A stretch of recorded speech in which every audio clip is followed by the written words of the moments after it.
Now here we are, video 3. We saw how to patch the little hole there. We put some backing in and screwed it in.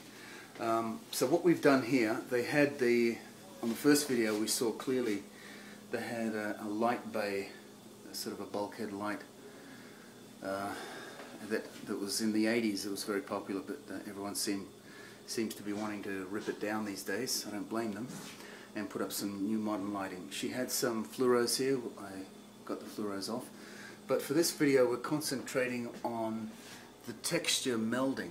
See here, that's the original medium grade orange peel texture spatter with no aggregate, and as you see, we've sanded it all back and tried to make here there's nothing. We've taken most of it, or virtually all of it, off, and then as you can hear, it's a dusty process, and we've taken it back and tried to feather it as much as we can, and this is the important part. We've got to feather it nicely because it's not an aggressive texture.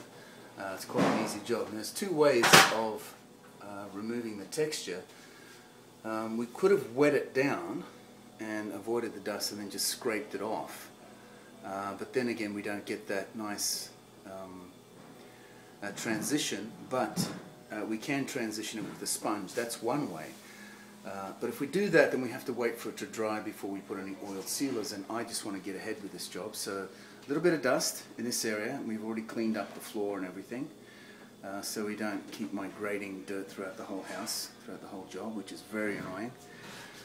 And then at this point now, I'm just going to put some fiberglass mesh on that and put the first coat on all these holes. This one I decided not to cut it out and put some backing and some drywall because it's relatively small. So all I need is a couple of strips of fiberglass mesh, and we'll fill that nicely.